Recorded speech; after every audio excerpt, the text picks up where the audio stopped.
Assalamualaikum warahmatullahi wabarakatuh. Teman-teman semuanya, masih betahkah di rumah? Iya, pasti kita betah karena kita sedang berlimpah kasih sayang perhatian dari orang-orang yang kita cintai. Ayah, bunda, kakek, nenek, dan siapa saja. Nah, seperti biasanya kakak akan berikan sebuah tambahan hadiah berupa sebuah dongeng untuk menemani belajar kalian di rumah ya. Kali ini ceritanya berjudul Pahlawan di Garis Depan. Ceritanya nih dimulai dari sebuah kota yang dalam keadaan mencekam. Kenapa? Terjadi peristiwa yang luar biasa. Kejadian luar biasa ini akibat pandemi corona, wabah virus yang berbahaya. Raungan ambulan,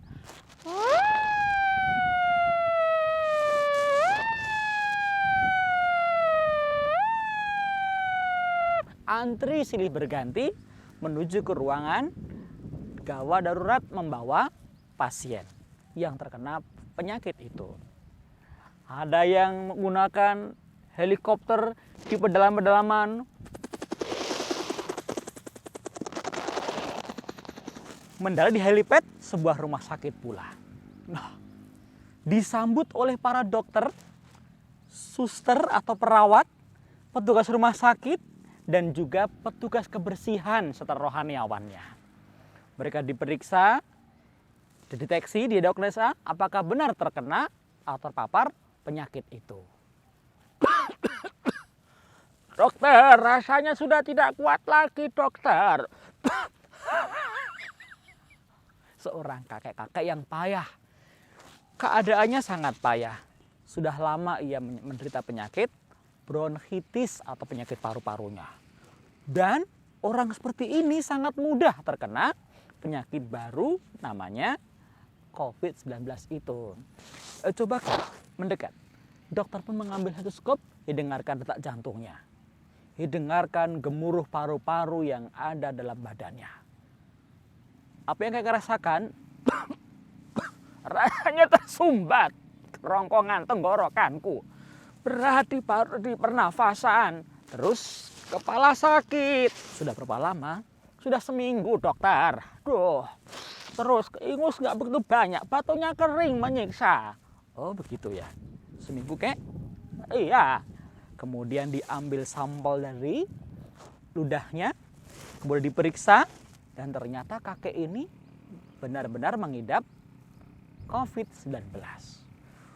Bukan hanya kakek itu. Di tempat lain juga serupa. Banyak yang mengalaminya. Satu hari di sebuah perempatan, lampu merah.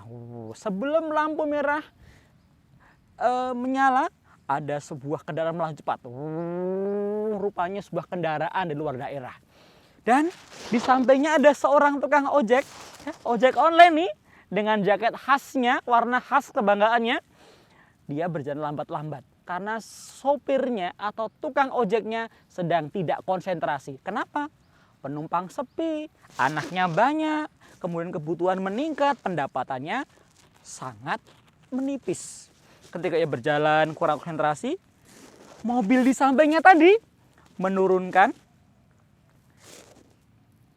kaca jendela. Tanpa disangka dikira ada seorang ibu-ibu yang badannya besar, bersin teman-teman, bersin keras sekali.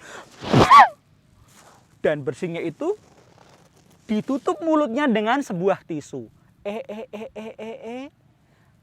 Orang ini kurang menjaga sopan santunnya. Tisu dibuang begitu saja. Terdengar suara kecil dari tisu tadi. Hore! Aku terbang! Ayo kita menyebar! Ayo sama-sama kita cari inang baru! Ternyata tisu tadi basah oleh droplet yang di dalamnya adalah virus corona. Twang! Terkena helm pengemudi ojek online. Kemudian, aku dapat inang baru! Terlempar lagi. Twang! terkena tangan seorang pengemudi becak motor yang juga sedang kebingungan. Kemudian terpental lagi sampai di trotoar jalan. Diinjak oleh seorang anak yang sekolah, pengemis, pengamen yang melintasi kawasan itu.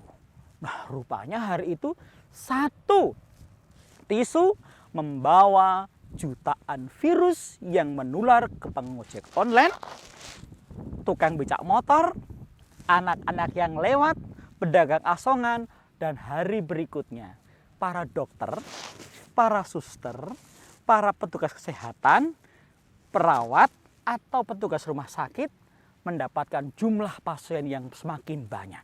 Dan karena tidak terpenuhi jumlah alat pelindungan diri, banyak di antara mereka yang terkena. Petugas kesehatan jadi nggak sehat. Kenapa? Karena tertular oleh pasien yang datang bersama-sama. Dan banyak di antara mereka meninggal atau sakit. Ada yang sembuh dan ada yang tidak sembuh. Sayangnya di antara kita masih ada masyarakat yang menolak ketika mereka pulang bekerja karena khawatir tertular. Atau bahkan ketika meninggal mereka dikhawatirkan masih membawa virus-virus itu menyebar ke masyarakatnya.